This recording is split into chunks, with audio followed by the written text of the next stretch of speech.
Hey guys, welcome back to my channel.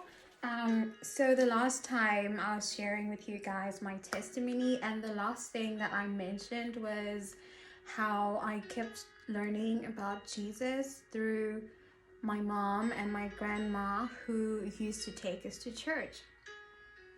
So I remember that, when all of this medium business started, it was just my sister and I who had been born to my mom and my dad. And then I think when I was around 7 years old, we had a brother. A baby boy was born into our family. But he was disabled. Something went wrong in the hospital when he was born, and of course it was spiritual. So actually, the way that my mother describes it, yeah, you would know it was spiritual. And I remembered, well, there was obviously an attack on his life like several times, but the other time she had to call my grandma from her side, like my maternal grandmother's sister, she's a prayer warrior. I don't know if I mentioned that already, but she came to the house and she was praying, and I remember they were praying for hours, and then he finally breathed. And even on the day that he passed, it's the same attack, it's the same thing that happened. But unfortunately, this time around, there were no prayer warriors around him. It was just my dad and my uncle burning different kinds of herbs and whatever else they could find, whatever the ancestors had advised them to burn, kind of like incense, but it's not incense, it's traditional herbs. And that's what they were burning in the house. Then later on, they just called us and told us that he was passed. That has to have been the worst day of my life so far. But backtracking to the time that he was born, the ancestors explained away everything with witchcraft and warfare, spiritual warfare. And so it became a normal thing for us to be burning things in the house, to take the fat from sheep, like when you skin a sheep, there is going to be that layer of fat just underneath the skin. That's what we used to melt and put in our body lotions, guys. It used to reek so bad. It smelled. But apparently that's how we were protected. So we had to apply lotion with sheep fat in it. And also sometimes we wouldn't bathe or bath with soap. We would put ashes from like the animal sacrifices that they had done. It's called rupao in Shona. So we would put that in our water and use that to cleanse our bodies, so they would tell us, so for the next 3 days or the next 7 days, whenever you go to bath or to bathe, just put this in your water and use your towel as usual. And when you're done, make sure you apply your lotion that's mixed with the sheep fat. Okay, so even when we had nightmares, sheep fat was a solution. Or sometimes we would be given snuff to put in the room, or sometimes we would literally just be burning things. Like we would tell my dad and my uncle that we had nightmares, and they would come and burn different herbs, like I said. So that was our lifestyle. We never spoke about this in school because we soon realized that it wasn't normal. Nobody was talking about things like these. Nobody was doing these practices in their homes. So my sister and I quickly learned, this ain't normal, honey. It's not normal. So through all of this, I would continue to go to church and learn more about Jesus and all that good stuff. And I remember in grade sixth grade, I went to camp, and it was a Christian camp. Alua has always been involved, you guys. God has always been involved, okay? And I am grateful for that. So, I went to camp, and we would have Bible study and do sessions where we would be reading the daily devotions, and we would sing some of those old Hillsong songs, and we would be worshiping, and it always felt so good. It was different from Sabbath school, because while being Adventist, we would sing, but we couldn't dance or lift our hands in worship or anything. So it just always felt a little stiff for me. And so I remember that camp was like the best time of my life at the time. It was so much fun. And I think around the 4th or 5th night, because we used to do the devotions and the praise and worship in the evening, okay? And so it was around the 4th or 5th night of camp that we had done the devotions for the day, and we had been singing, and you know that goosebumps feeling, and you just feel the Spirit of God in the room and whatnot. I felt that, and I was like, wow, this is amazing. This is a good feeling, And I remember one of the instructors came. I don't remember his name, you guys. I don't remember his name, but wherever that man is, God bless him.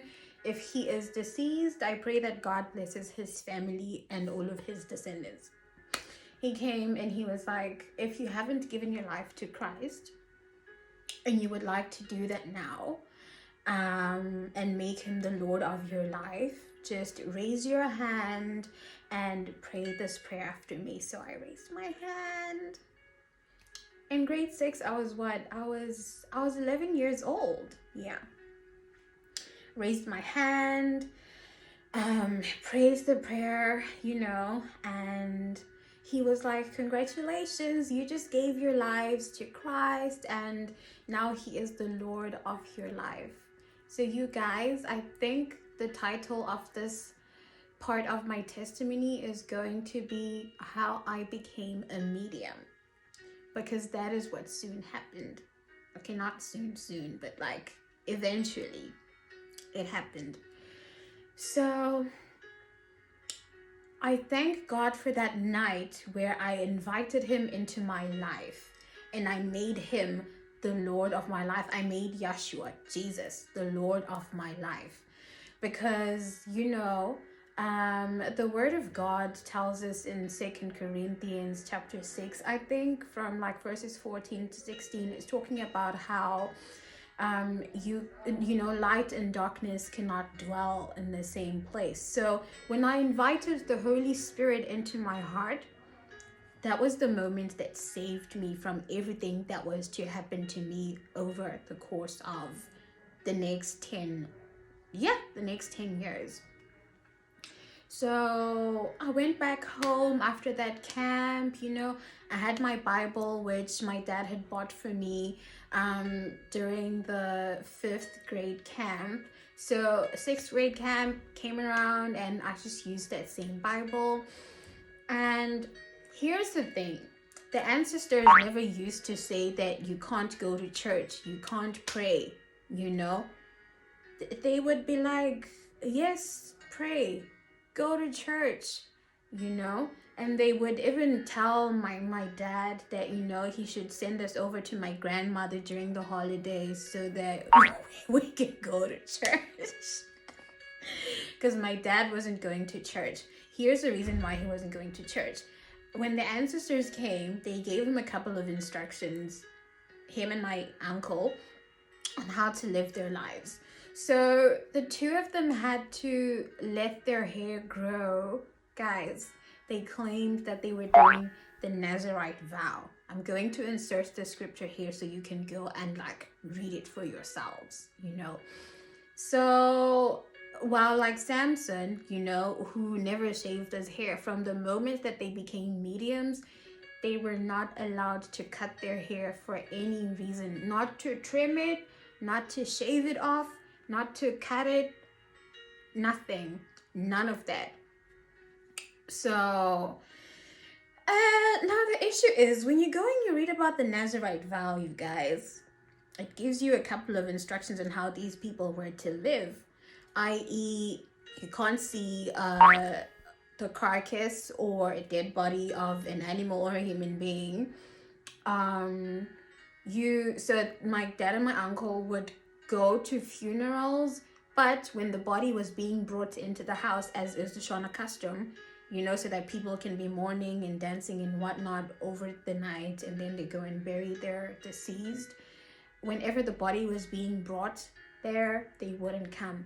In most cases, if they weren't sure if the dead body was already there, they would just go and give their condolences soon after the funeral. So yeah, that's one of the things. No contact with dead bodies, so they wouldn't even do body viewing. And the other thing was, you can't, in the Bible, it says that you can't eat grapes or raisins or drink wine or grape juice. Any fruit of the vine, basically, you can't eat that, you know? So I was looking at these things and I was like, but when we have the ceremonies for the marine spirits, these spirits come and they drink wine. Something is fishy, you know?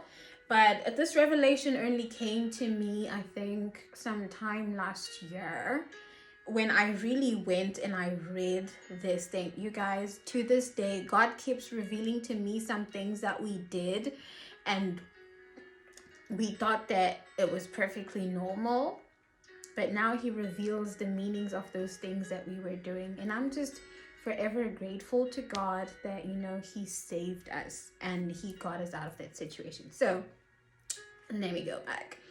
So these guys were given instructions for living, along with some other things that the ancestors used to observe during their own lives. And so they would be like, okay, you can't eat tomatoes, you can't eat onions. And because they were so old, my dad and my uncle couldn't eat food that was prepared for them by women. And women couldn't touch their food. So my sister and I were able to help them and to handle some of the things, like the cloths that would be worn by some of the spirits when they came and possessed my dad or my uncle. We could handle their stuff until our little boobs started growing, because then now we were women. And also when we had our period, we couldn't participate in the traditional ceremonies. We had to just stay in our houses whilst they did whatever in the houses, the huts that were built specifically for these traditional ceremonies. And we couldn't go to the river to communicate with the marine spirits. We couldn't go and speak to the ancestors, Kuvikira. We couldn't do that. But there were certain situations where, for example, if I was managing the workers at the mine and I was on my period and I was the only one who was there, my dad wasn't there, mommy's not there, Rue's not there, then, well, I had to mix ashes and snuff and like just rub it. God help me, this is too much information. I had to use that, okay, so that I could go and do my normal duties. Yeah. So that was happening. Let me just, you guys, I keep going back. I feel like I'm skipping over so many parts because I'm trying to like fit all of these things into one video. I don't want it to be too long.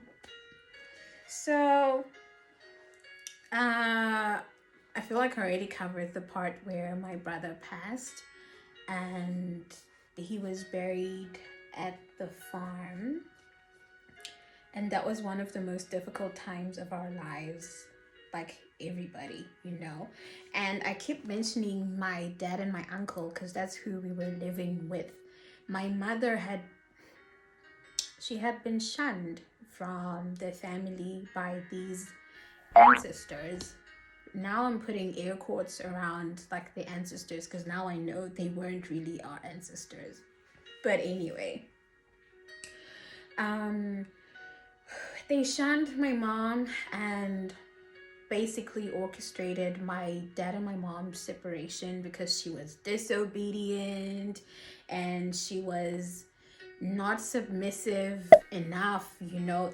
The kinds of things that they wanted her to do, like, we're not living in the 18th or 16th century or whenever it is that you people claim to have lived. This is the 21st century and like the latest part of the 20th century. We're not living in those times where you expect women to go down on the ground just because their medium husband has returned to the house. Must she be rolling in the dust or rolling on the floor just because this man has returned home? So my mom was like, some of these things are just too extreme for me, you know, like I can't do that. I mean, I grew up serving my mother who was a spirit medium, but some of these things are too extreme, you know. And so she was just like, this is a little too much for me. And they told her, if you're done and you don't want any of this anymore, then you should throw snuff into that fire. I remember that day because also that was one of the most hurtful childhood experiences. So that was one incident. She threw the snuff into the fire and she was like, I'm done. And they were like, okay, fine. If you're done, then you people, instructing the servants that were there, pack all of her things, make sure she has packed her things, and just make sure that she leaves. And so I remember there was a lot of shuttling back and forth between my mom and my dad's place, my mom's place and my dad's place, mom's place and my dad's place. And it was during that period that when my brother was born. And later when he passed, that's when I guess they both just realized that, you know, what are we doing? We just need to live together. And also my mom was like, I don't trust you people. The death of my son is something that's still very unclear to me. I don't know what happened. So I'm gonna come back and live with my girls. I'm going to live with my girls. I don't care what happens to me. I just need to make sure that I'm watching my girls. And while my dad also at the time was very repentant and, you know, he went and he apologized to my mom's family and we started living together again. So yeah, by the time I went to camp in 6th grade and gave my life to Christ, my mom was back in our lives. So we would sometimes just study the Bible together and all of that. Then I went to high school. It was the same thing, you know. I realized that nobody else was doing these things in their families. So it was just very normal to not speak about them at all. And then sometimes we would read stories during our Shona classes about the African traditional religion and what's to be done if somebody is taken by mermaids or whatever. And, you know, that was always like a spooky thing. But for me, that was normal. Like, I used to communicate with my ancestors. And so I remember that when I was in my final year of high school, I started praying and telling God that I never wanted to be a spirit medium because I saw the life that my dad was living and I was like, this is just too difficult. Like, it's hard. How am I supposed to live a life like this? And you guys, some of the things that he had to do when he got possessed, it's all very heartbreaking, you know? And so I remember high school ended, and well, you know, just before high school ended, you know, we always have plans and we're like, okay, I'm going to uni next year, or I'm going to take a gap here and then go to uni the next year, do my 3 or 4 years, graduate, get me a job, and start earning some money. You guys, that wasn't my story. We already had financial hardships when I was in high school, you know. I went to a private school and my dad was a board member, so that helped too sometimes. And you know, they knew he was going to pay the money, so he would pay in installments instead of like the usual upfront that they required from like most of the students. And he had to get 2 of us through high school around the same time, you know, because my sister and I were born just 2 years apart. And so yeah, that was a very difficult time of our lives. And by the time that I finished high school, I remember I couldn't even like see my results. Some teacher who was friends with my mom was the one who told us that we had passed and told me my results and told my sister. We had actually done really well, you guys. And so, okay, now I was there like trying to do my applications for university, but my dad still hadn't managed to like pay all of the fees that were due before I finished high school. And I remember it was a very trying time, you know, because then now the ancestors were blaming us for all of our hardships because we were disobedient and and we basically weren't doing everything the way that they wanted us to do it, you know. They would always find something to pin things on. And so I remember that we we got to a point where things were so tough that all of the employees at the mine left and the firm was doing really badly, you know, because my dad has started to focus all of his attention on the mine instead of going to the law firm as well. So it was really, really, really bad. And I was like, where's the fees going to come from if I'm trying to go to uni? So I was there, and that's when I started learning the ropes, you know, how to manage the employees, how to make sure that they were putting the ore in the right place, they were meeting their milling targets. I became a mine supervisor at a very young age, you guys. Yes. So yeah, I would be there working with the manager and like the foreman as well, and we would have little meetings. We were discussing the business of the day and all of that. And I remember that's when we had this one traditional ceremony. This guy, a spirit who apparently is like a Khoisan spirit, came. And well, like I told you in the previous video, each spirit had different regalia, right? So this guy took his bow and his arrow and he called my uncle, like he motioned my uncle to like come outside with him, go outside with him. And they went outside, and then he fired the arrow and he was like, that spot, you should sink a shaft there. You guys, the amount of money that place produced, mind-blowing. Okay, then of course the mine manager and the foreman started taking advantage of the fact that my dad had left them in charge of like a lot of things. So even though I was sitting right outside the shaft, I didn't go inside, you know. So they would take out some of the ore and then connive with the employees to take out the ones, because sometimes what happens is when you blast the rocks and whatnot underground, some of them, when they break off from like the huge piece from the wall, you can see like the traces of gold or whatever. So they would connive with them. The ones with the visibles, those are the ones that you just shove inside, you hide them, and then they would plan to like come and steal them inside. So their rule was, the ancestors' rule was, if there were thieves, they would just shut down everything. They would shut down everything. We wouldn't get nothing. The thieves wouldn't get nothing. Okay. So, I mean, it sounds like a good principle until you think, okay, but we're going to suffer, and what have we done, you know? So, yeah, that's what happened. There were thieves. There was a lot of thieving happening. And so they just shut down everything. And all of a sudden, this place wasn't producing what it was producing before.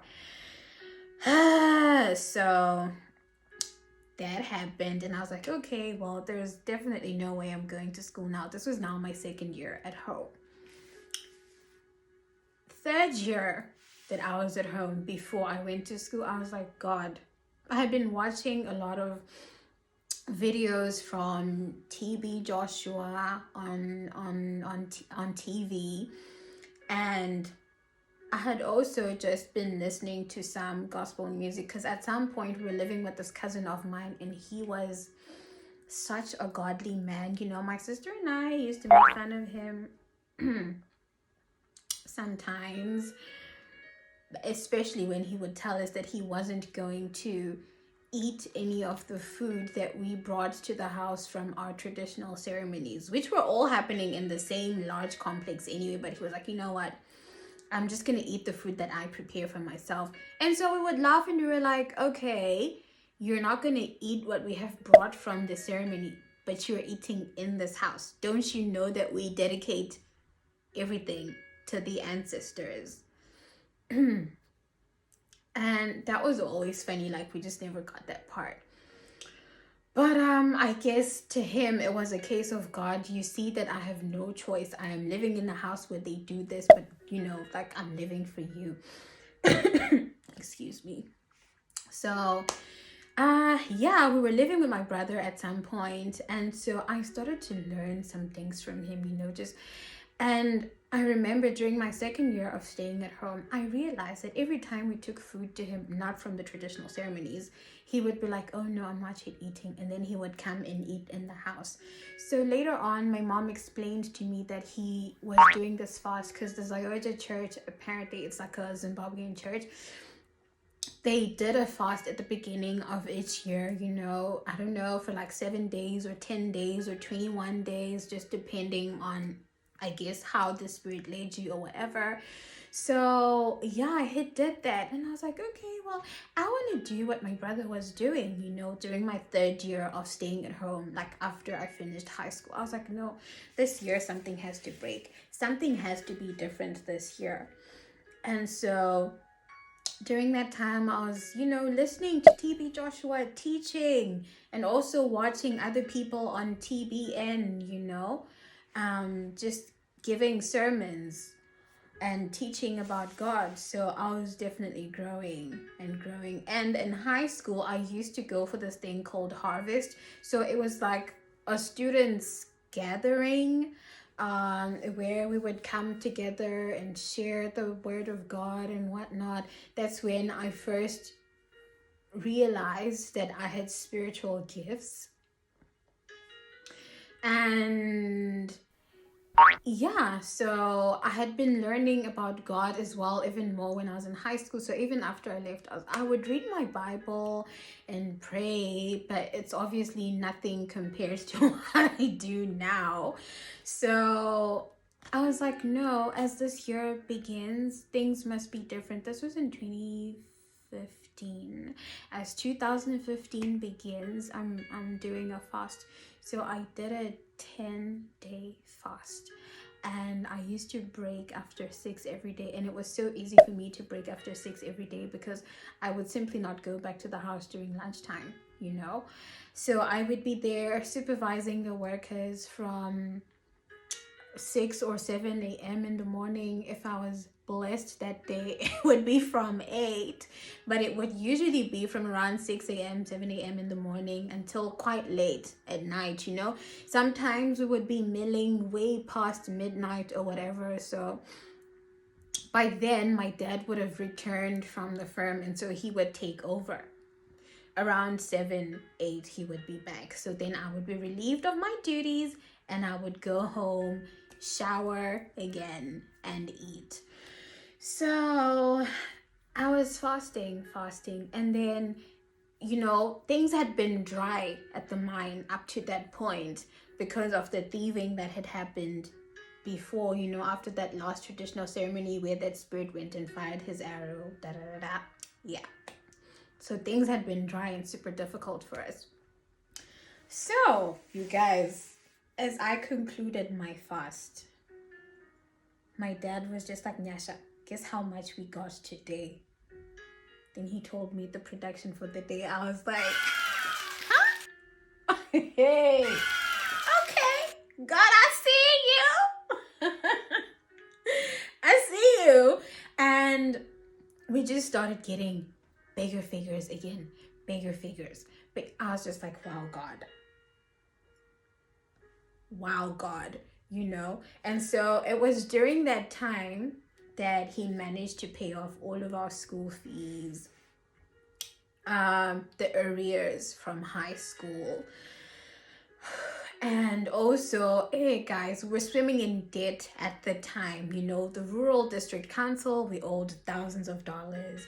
We owed thousands of dollars in ZESA electricity bills. Well, we didn't have any water bills because we pumped water from one of the shafts, and that's what like the whole place was running on, you know. So that used a lot more electricity, plus the milling and all of that, you know. We were swimming in debt, and I was like, God, I don't know how you're going to do it, but I know that you're a way maker, you're a miracle worker, you will be providing for us. I don't know what must break this year, but I know that the same way that you parted the waters of the Red Sea for the Israelites when the Egyptians were pursuing them, you're going to do that for us. We're tired of living this life, you guys. We're tired. I'll give you guys more stories during my story time videos, but yeah, just trying to summarize the whole thing. So it was during that year when my faith was at an all-time high that these spirits decided to claim me as their medium.